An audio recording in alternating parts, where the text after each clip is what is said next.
50 வருஷமா ரஜினி சார் வந்து ஹீரோவா இருக்காரு. 5000 வருஷமா முதல்ல தற்காப்பு கலை இதை தோன்றினது அப்படின்னு சொல்லி பாத்தீங்கன்னா மனுஷன் எப்ப தோன்றி இப்போ நம்ம கூலி படம் ரஜினி நடிச்சது வந்து பாத்தீங்கன்னா அதுல வந்து இசை வெளியீட்டுலயும் சரி இன்னும் நிறைய நபர்கள் பேசும்போதும் சரி 50 வருஷமா ரஜினி சார் வந்து ஹீரோவா இருக்காரு. இந்த சினிமா இண்டஸ்ட்ரியிலே வந்து பாத்தீங்கன்னா இது மிகப்பெரிய வரலாறு அப்படின்னு சொல்லும் போது ஏன் சிந்தனைக்கு எட்டுனது இந்த விஷயம்தான். நம்ம கலை வந்து பாத்தீங்கன்னா இன்னைக்கு நேரத்துல கிட்டத்தட்ட 5000 வருஷம் ஒரு ஆர்கனைசேஷனா பண்ணி அழகா கொண்டு கொடுக்கற மாதிரி ஒரு வடிவமைப்பு கொண்டு கொடுக்கற மாதிரி. ஆனா இதை தோன்றினது அப்படின்னு சொல்லி பாத்தீங்கன்னா மனுஷன் எப்ப தோன்றி ஒரு கல்லையோ கம்பையோ எடுத்து வேட்டையாட ஆரம்பிச்சானோ அப்பத்திலே உருவான கலைன்னு சொல்லலாம். அதுக்கு பிறகு கொஞ்சம் கொஞ்சமா செதுக்கி இந்த சித்தர்களும் ஞானிகளும் கொண்டு பட்டத்தீட்டி கொடுத்தது ஒரு எழுத்து வடிவமா மாறினது அப்படின்னு சொல்லி பார்த்தா ஒரு 5000 வருஷம் இருக்கும். 5000 வருஷமா இது கடந்து வந்திருக்கு அப்படின்னு சொன்னா அதை பற்றி கொஞ்சம் டீட்டெயிலா சொல்லணும் அப்படிங்கறத அந்த முயற்சி. ஒரு சில கலைகளையோ ஒரு சில தொழில்களையோ எடுத்துக்கங்க. குறிப்பா வந்து பாத்தீங்க அப்படின்னு சொன்னா நம்ம சிடி கேசட் முன்னாடி வந்து பாத்தீங்கன்னா அது ஒரு மிகப்பெரிய ஒரு புரட்சி மாதிரி எல்லாருமே அதை ரசிச்சு கொண்டாடுற மாதிரி இருந்தது. ஆனா இப்ப அதுக்கு வந்து தேவையே படல. அந்த அளவுக்கு வேற தொழில்நுட்பம் எல்லாம் வந்துட்டு பென் டிரைவ் வந்துட்டு இனி கொஞ்ச நாள் கழிச்சு க்ளோடுல இது பண்ணிடுவாங்க. அப்போ ஒரு காலகட்டத்தில் அது மிகப்பெரிய தொழிலா இருந்தது. இதுக்கு முன்னாடி வந்து இந்த மரம் வெட்டக்கூடிய தொழில், பாக்கு வெட்டக்கூடிய தொழில் இப்படிலாம் வந்து இருந்தது. இந்த மாதிரிப்பட்ட தொழில்கள் எல்லாம் வந்து பாத்தீங்கன்னா ஒரு இப்ப மரம் வெட்டக்கூடிய தொழில் மரம் ஏறக்கூடிய ஒரு தொழில் எல்லாம் இருந்துன்னு வச்சுக்கலாம். அவங்களை நம்பி பொண்ணு கட்டி கொடுப்பாங்க. அவங்க நம்பி பெரிய வாழ்க்கை வடிவமே இருக்கும். ஆனா இந்த காலகட்டத்தில் அந்த மாதிரி ஒரு தொழிலே இல்ல. அப்படிலாம் யாராவது செஞ்சாங்கன்னு சொன்னா அது தேவையே இல்லை அப்படிங்கிற மாதிரி ஒரு சூழல். அந்த அளவுக்கு காலகட்டம் மாறி போச்சு.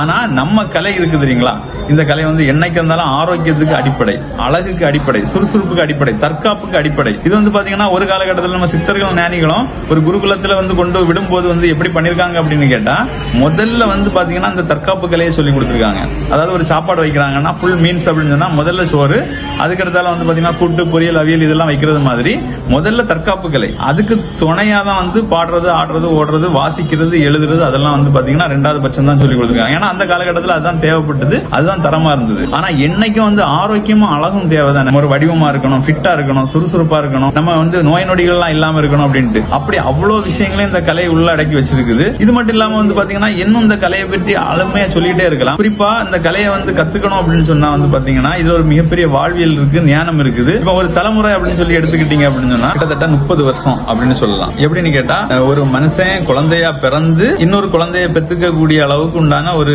இது வரைக்கும் அப்படிதான் ஒவ்வொரு மிருகங்களுக்கும் தலைமுறையை வந்து குறிக்கிறாங்க. இப்போ இதை நான் எதுக்கு சொல்றேன் அப்படிங்கறத நான் ரெண்டாவது சொல்றேன். இந்த தலைமுறை அப்படின்னு சொல்லும் போது வந்து பாத்தீங்கன்னா நம்ம கலை வந்து பாத்தீங்கன்னா கிட்டத்தட்ட 5000 வருஷத்துக்கு முன்னாடியே பழமையானது, வடிவமானதுன்னு சொல்றேன். கிட்டத்தட்ட 10,000 வருஷத்துக்கு முன்னாடியே இது தொடங்குனது.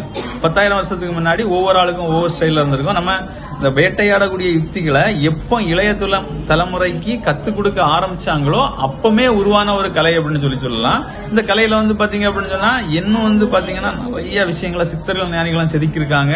நிறைய விஷயங்களை உள்ள கொண்டு வந்திருக்காங்க. இதுல ஒரு ஞான நிலை இருக்குது. கூடு விட்டு கூடு பாயிறது, பார்வையிலே ஒரு ஆளா வீழ்த்துறது, எழுப்புறது, இந்த மாதிரி சொல்லிக்கிட்டே இருக்கலாம். ஆனா இதுல நான் இப்ப சொல்ல வரக்கூடிய கருத்து என்ன அப்படின்னு கேட்டா நான் வந்து இந்த கலையை கத்துக்கணும்னு வச்சுக்கோங்களேன். கிட்டத்தட்ட 10-12 வருஷம் இதுல மெனக்கிடணும் ஒரு காலகட்டத்தில். இப்ப இன்னும் கொஞ்சம் ஃபாஸ்டா கத்துக்கலாம். ஏன்னா தொழில்நுட்ப வசதிகள்லாம் நிறைய இருக்கிறதுனால நம்ம எழுதிக்கலாம், வாசிக்கலாம், ஒரு ரெக்கார்டிங் பண்ணி வச்சுக்கலாம். இந்த மாதிரி நிறைய வசதிகள் இருக்கிறதுனால இன்னுக்கு வந்து 12 வருஷம் இதுக்காக வேண்டி நம்ம வாழ்க்கையை அர்ப்பணிக்கணும். அப்போ நான் கத்துக்கிறதுக்கு 12 வருஷம், இன்னொரு ஆளுக்கு கத்துக் கொடுக்கறது அப்படின்னு சொன்னா இன்னொரு 12 வருஷம், அப்படி கிட்டத்தட்ட 24 வருஷத்தை இதுல மெனக்கிடணும். ஒரு தலைமுறை அப்படின்னு சொன்னா என்ன, கிட்டத்தட்ட 30 வருஷம். சரி, 30 வருஷம் அப்படிங்கிறது குழந்தைகள்ல ஒரு பாதி பேரும், அடுத்தால ஒரு முதுமையில பாதி பேரும் அப்படின்னு சொல்லி பார்த்தா கூட நம்ம ஆக்டிவா இருக்கிறதெல்லாம் கிட்டத்தட்ட 30 வருஷம் தான். எப்படின்னு கேட்டா ஒரு 50 வயசு வரைக்கும் நம்ம நல்லா ஆரோக்கியமா இருக்கலாம்னு வச்சுக்கோங்களோம். அதுல ஒரு 15 வருஷம் 16 வருஷம் கிட்ட வந்து எதுல போயிரும், குழந்தையில போயிரும்.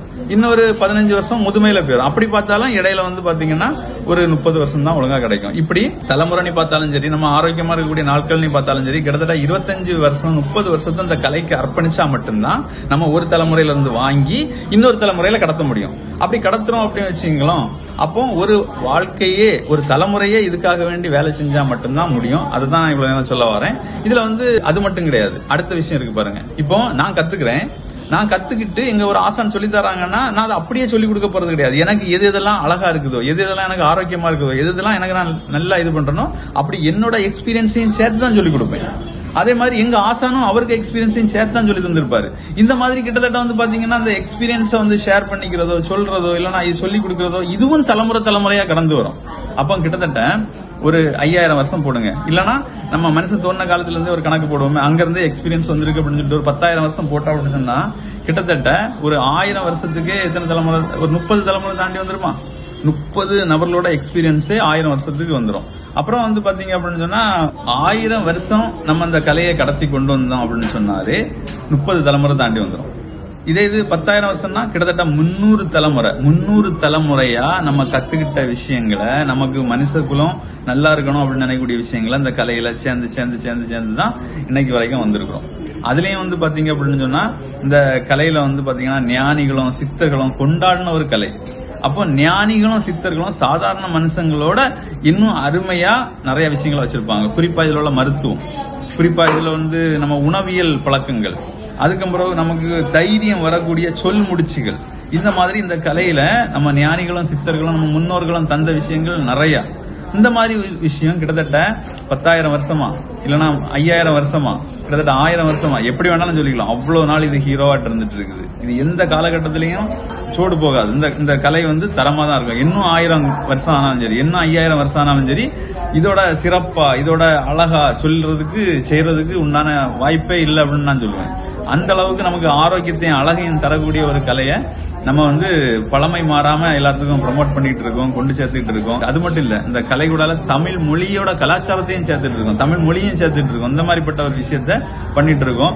ஆனா நம்ம வந்து இளைய சமுதாயங்கள்லாம் பாத்தீங்கன்னா ஒரு ரஜினி கைய கால அப்படி தூக்கணும்னே, ஒரு இன்னொரு நடிகர் வந்து ஏதாவது ஒண்ணு பண்ணோடனே அவங்களுக்கு மோகத்துல வந்து 50 வருஷம் ஒரு ஹீரோவா இருக்காரு அப்படிலாம் சொல்லிட்டு இருக்காங்க. அதை மாத்துறது மாதிரி நம்ம சிந்திக்கணும், நம்ம செயல்படணும் அப்படிங்கறத சொல்லி முடிச்சுக்கிறேன். சப்ஸ்கிரைப் பண்ணுங்க, முழு வீடியோவை பாருங்க. இதை கத்துக்கணும்னு நினைச்சீங்கன்னா கீழே நம்பருக்கு போன் பண்ணுங்க, எந்த சந்தேகம்னாலும் கேளுங்க. நன்றி, வணக்கம்.